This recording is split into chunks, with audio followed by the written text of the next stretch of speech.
es que muchas veces la sensación que yo tengo, ¿no? Es que cuando alguien dice que un mercado no funciona, yo lo primero que le diría es, primero que saber, digo, le vamos a mandar un saludo a Agustín Pistone, que está por ahí, que lo acabo de ver pasar. ¿Qué hace, Agustín? A ver, la hipótesis que tengo es muchas veces, o sea, esas críticas sobre el mercado, lo que vos te das cuenta es que la gente no entiende cómo funciona un mercado libre. Es decir, cómo funciona el proceso de mercado en una sociedad libre. Y muchas veces, en realidad, si vos llegás a ver que efectivamente anda mal, fíjate si está en el Estado metido en el medio, porque seguramente cuando eso pasa es porque el Estado está metido en el medio. Es decir, el Estado nunca es la solución, sino que el Estado es básicamente el problema. A la luz del fracaso rotundo que ha demostrado Argentina, aunque nos han dicho que el Estado te cuida y, digamos, si que era la prioridad era la salud sobre la economía, bueno, en ese sentido, con la economía cumplieron porque la destrozaron, o sea, la economía argentina cayó el triple que el resto del mundo. En un mundo de deflación, y el problema era la deflación, Argentina siguió teniendo inflación, pero, digamos, o sea, voló la tasa de desempleo, la cantidad de pobres, la cantidad de indigentes. Ahora, en todo ese contexto es interesante porque entonces uno dice, bueno, pero entonces anduvimos bárbaros en la salud. Y la verdad es que tuvimos el año pasado, cuando cerramos el año, estuvimos cuarto en la cantidad de la cantidad de muertos por millón de habitantes.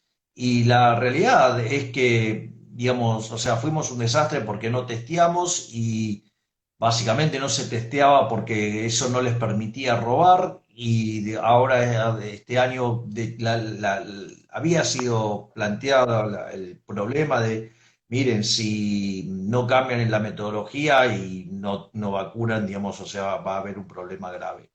Y efectivamente esta gente, por no dejar de robar, hace todos estos desastres.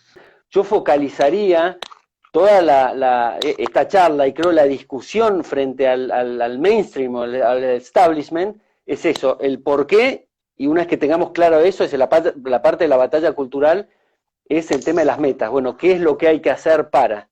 Pero en principio es distinguir cuál es el problema del asunto. Entonces, primero, reconocer que el político tiene varios ejes en donde se pivotea su posición, escudándose en los pobres y hablando, por ejemplo, del el derecho a la salud.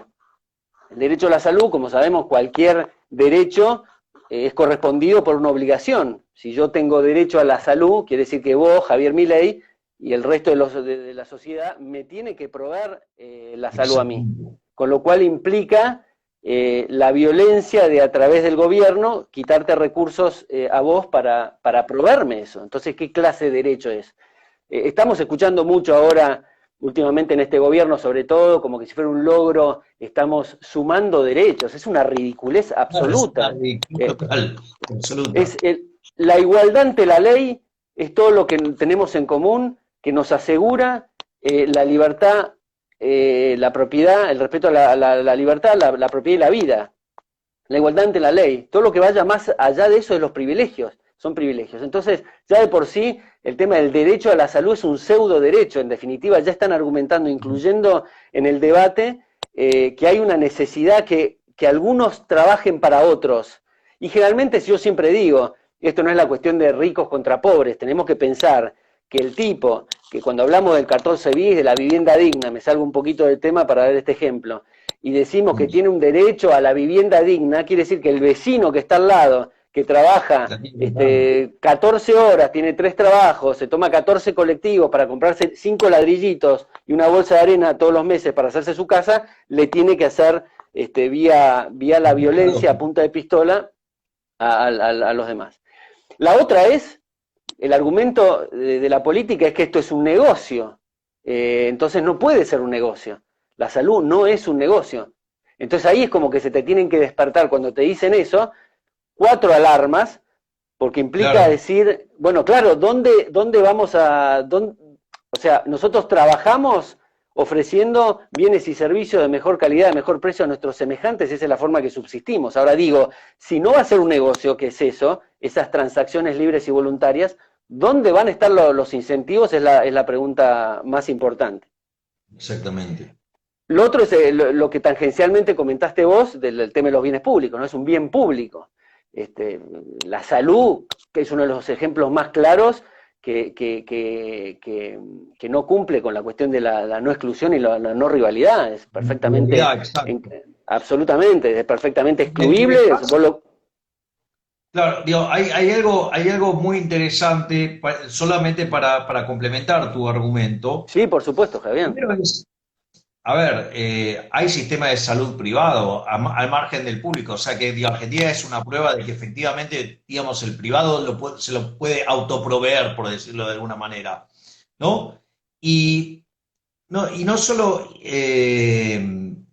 eso, sino que una de las cosas más interesantes cuando fue la discusión de los bienes públicos, o sea, Ronald Coase toma el caso de los faros, ¿no? Digamos, o sea, se solía utilizar como típico caso de los bienes públicos los faros, ¿no? O sea, entonces, ¿por qué? Porque justamente aplica la no rivalidad, es decir, si yo consumo la luz del faro, digamos, o sea, vos la podés seguir consumiendo también, o sea, no hay rivalidad.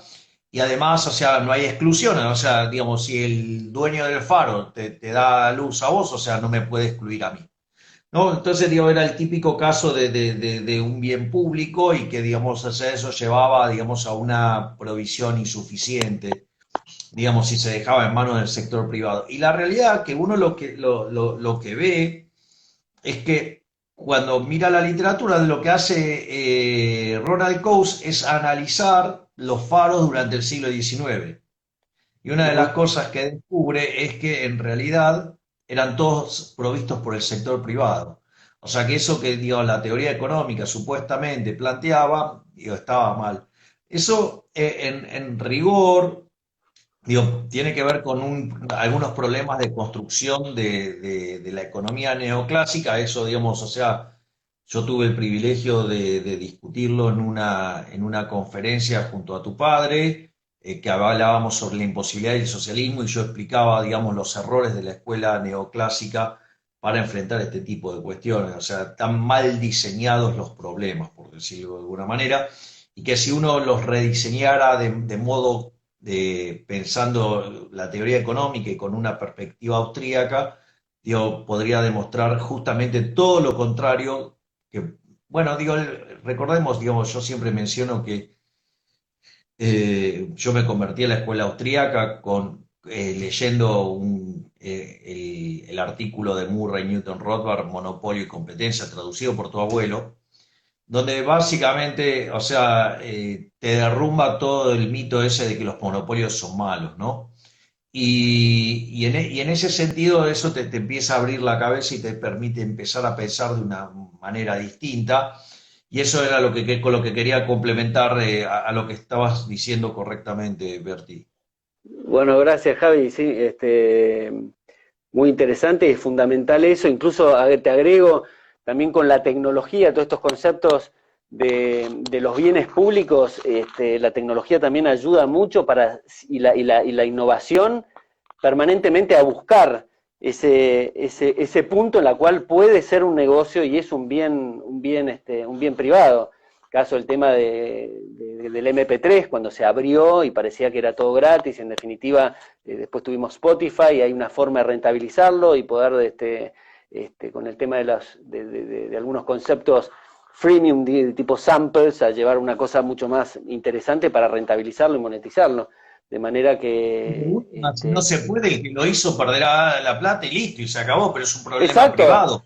¿Por qué debería estar soportando toda la sociedad algo que la sociedad no quiere? Porque en el fondo, si una empresa no es rentable, es porque no tiene una contraparte de la demanda. Entonces, digamos, o sea, ¿por qué voy a estar sacándole recursos a la sociedad para financiar algo que voluntariamente no financiaría? Está claro la pérdida de bienestar. Totalmente, es el punto que haces vos es central. En definitiva, quien no lo hace es porque es mucho más caro hacerlo y así todo sigue con el negocio en otro sentido, pero no está asignando recursos de algo que para él no vale la pena. No te pierdas nuestras alertas gratuitas, análisis de Bitcoin y de las principales criptomonedas, noticias y mucho más. Sumate a la comunidad de CryptoTrading Inteligente con el link que te dejamos en la descripción de este video.